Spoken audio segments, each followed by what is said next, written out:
எல்லோருக்கும் வணக்கம். இன்றைக்கி நம்ம பார்க்க போகிறது க்ரீம் கேரமல் கஸ்டர்ட் எப்படி பண்ணலான்னு பார்க்கலாம் வாங்க. ஃபஸ்ட்டு சுகரை ஒரு பவுலில் நம்ம எடுத்துக்கலாம். அடுத்து ரெண்டாவது ஒரு இண்டக்ஷனில் ஒரு பேன் எடுத்து சுகர் வந்து அதில் நம்ம போட்டுக்கலாம். போட்டு இப்போ நம்ம வந்து கேரமல் ஸ்டார்ட் பண்ணோம். இது கொஞ்சம் லேட்டாக தான் செய்யும், ஏன்னா கேரமல் வந்து கொஞ்சம் சுகர் நல்லா கரையணும். நல்லா மிக்ஸ் பண்ணிக்கலாம்.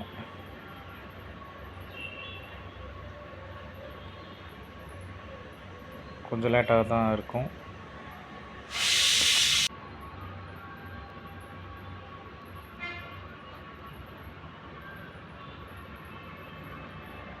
மிக்ஸ் பண்ணாமல் எப்படின்னா அப்படியே ரொம்ப பேர்ன் ஆயிரும் சென்டரில் மட்டும். ஸோ அதனால் நல்லா மிக்ஸ் பண்ணணும். இப்போ கொஞ்சம் பார்த்தீங்கன்னா கொஞ்சம் லைட்டாக மெல்ட் ஆகிருக்கு பார்த்தீங்களா, அந்த மாதிரி இன்னும் மெல்ட் ஆகணும். கலரே கொஞ்சம் பார்த்திங்கன்னா கோல்டு கலர் மாதிரி ஆகும். அந்த கன்சிஸ்டன்சியில் தான் நம்ம எடுக்கணும். ரொம்ப விட்டாலும் பேர்ன் ஆயிரும். பிளாக் ஆகிடுச்சுன்னா டேஸ்ட் நல்லா இருக்காது, பேர்ன் ஆயிரும்.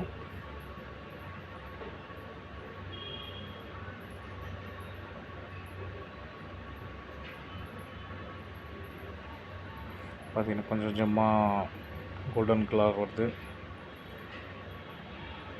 ஸோ இப்போ என்ன பண்ணணும்னா நம்ம கொஞ்சம் டெம்பரேச்சர் கம்மி பண்ணிக்கணும், இல்லைன்னா ஓவர் ஹீட் ஆச்சுன்னா கறியிடும்.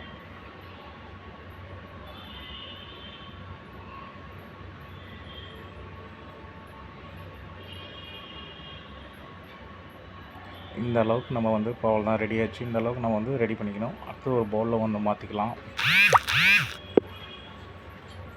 இந்த மாதிரி பவுலில் நம்ம ஊற்றி கேரமல் ஊற்றிடலாம்.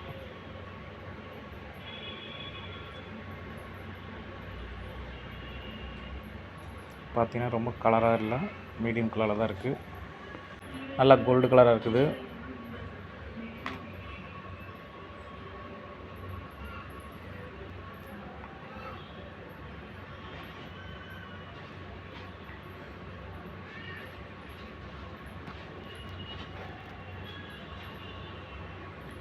ஓகே, இப்போ இது முடிஞ்சுது. அடுத்தது வந்து நம்ம பால் எடுத்துக்கலாம்.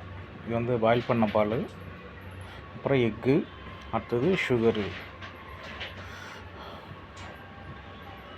சுகரையும் பால் நல்லா மிக்ஸ் பண்ணிக்கலாம்.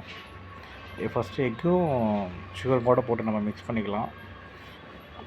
இது கொஞ்சம் டஃப் தான், ஆனால் எக்கோட நீங்கள் சுகர் போட்டு மிக்ஸ் பண்ணிங்கன்னா சீக்கிரம் கரைச்சிடும்.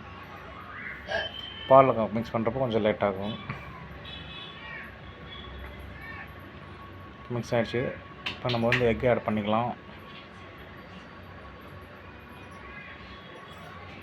ஸோ இப்போ மூணையும் வந்து நல்லா பீட் பண்ணிக்கலாம். நம்ம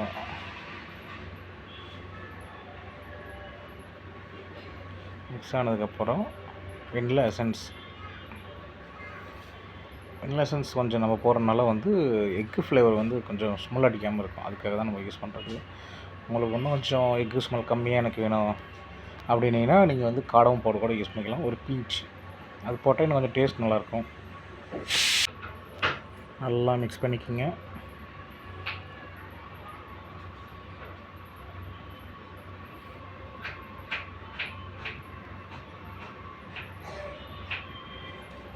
இப்போ கலரே வந்து பார்த்திங்கன்னா லைட் எல்லோவில் இருக்கும்.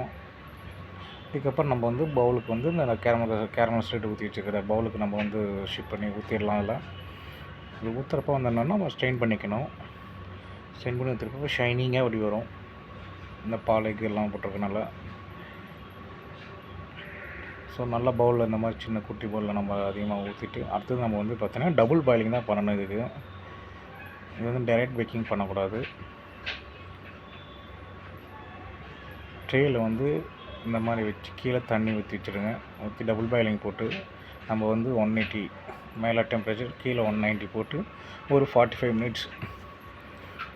இதில் வந்து 40 போட்டிருக்கேன்.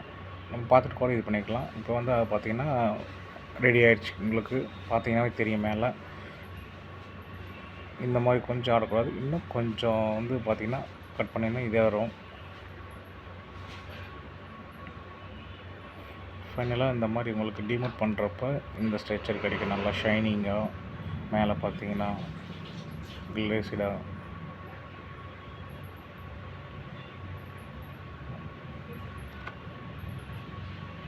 அவ்வளோதான், கேரமல் கஸ்டர்டு ரெடி.